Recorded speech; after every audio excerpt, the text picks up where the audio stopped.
Hello, my name is Natalie Shanoff, and I will be presenting on Understanding Video Art. I am a Heritage and Museum Studies and Studio Art major, and I am an art history minor.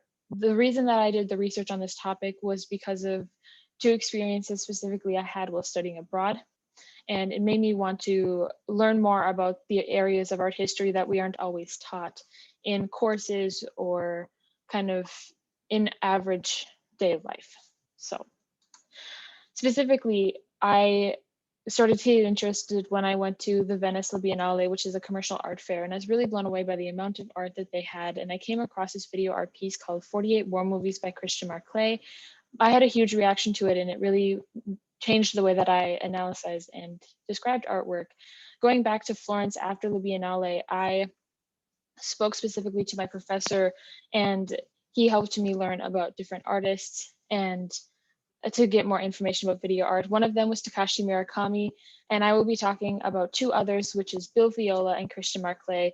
All of these three artists are very important to video art and the style that they create. So for a little bit of pretense on video art history, Nam June Pak is known as the father of video art, with his first piece, The Exposition of Music and Electronic Television in 1963. And he really, by doing this, started this new medium and made it more accessible to the public. He also created something called a manifesto, which is an important document that is designed to pave the way for the broadening definition of art, written by usually artists and poets. He wrote the Fluxus Manifesto, which talked about the relationships that cybernetics had to art. So he really made his way in art history in that way. So continuing on in the 1960s, video art was a little bit more different than how we define video today. It was more how you could manipulate screens instead of always the video technology to go with it. In the 70s, technology evolved. Documentation of events and activism became a lot more popular. In the 1980s, technology got more accessible, and so did editing and image manipulation. And so then going into the 1990s, digital technology for editing footage became more accessible to the general public, and artists had to broaden their ideas of video art and really learn their specific areas. Bill Viola is one of the pioneers of video art, and he really worked with tenebrism, which is the contrast, like direct contrast in lighting, very dramatic. And his trends are mortality, life, death, love, religion, levels of consciousness, working with natural elements. And there's typically a very dramatic reaction to his videos. So the piece that I'm looking into right away is The Crossing by Bill Viola, which is a diptych video of fire and water on both sides. The speeds of the video are quite slow, with very natural sounds of water falling, fire cracking. The religious he looks into here is Sufism and how the ritual of water. So going into the water and how the video starts, it starts before the fire does on the one side, and it starts from the top, working its way down, and it starts in a trickle, and then it gradually fully engulfs him to the point where you can't see him anymore. And the man does not move besides raising his arms throughout the entire video.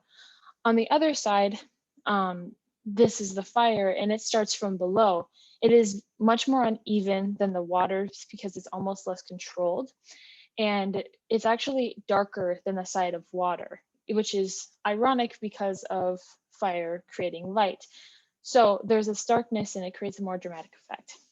Takashi Murakami is a Japanese artist, and he's a global artist working with pop culture idiom, and he creates pieces of many mediums. And he created the manifesto called Superflat, which talked about the combining of all these different artistic traditions in countries all around the world. Dab was this first anime character that went on with that tradition. So continuing on with he does a lot of mass production pieces. So he created the logo for Louis Vuitton. He's worked with Kanye West, Kid Cudi, Pierre Water, and then Billie Eilish, who I will be exploring their collaboration video, You Should See Me in a Crown, that was released in 2019. It is an intense, fast-changing video that evolves as the song progresses. And in this specific picture, we can slightly see the Billie Eilish animation character and then Takashi Murakami's traditional jellyfish eyes, which he incorporates into many other of his pieces. So that is the way that Takashi Murakami incorporated both the artists in the video. Was he has the song, and he then has multiples of his commonality pieces in there. So he really just builds up on this pop culture idiom to find recognition. I have a special interest in this piece because of my initial reaction to watching it. It's very intense, and I remember like having that not terrified reaction, but it definitely goes into their working together and the working with the surrounding environment behind those pieces. So the last artist I'm talking about is Christian Marclay. He's a Swiss American artist, best known for his video collages. He is another pioneer video art for his video collages and sound. And he invented turntablism, which is two turntables manipulated to produce different sounds. He is the Biennale winner in 2011 for his piece, The Clock, which is the more traditionally collaged piece. The layered piece is 48 War Movies, which is the piece that got me most interested in video art in the beginning. They're very different in the way that the collage is set up and the way that the sound is manipulated in there. So The Clock is a 24-hour long video that matches the time. So if it is 3 o'clock now, it'll show a 3 o'clock clip on the video. There are 12,000 video clips, and it took 3 years to make. He had made the joke after winning his award that he thanked the jury for watching 15 minutes of his 24-hour long video. So The Clock uses this idea of time and the match of location to kind of theme the anticipation and the identification that the viewers see while watching it. And it's ironic because the idea of time while you're watching it is that you're actually losing time. So it creates an opposite effect for people and kind of a game. So the reason why video art is important that we understand is because there's so much that goes into the creation of videos that we don't even realize.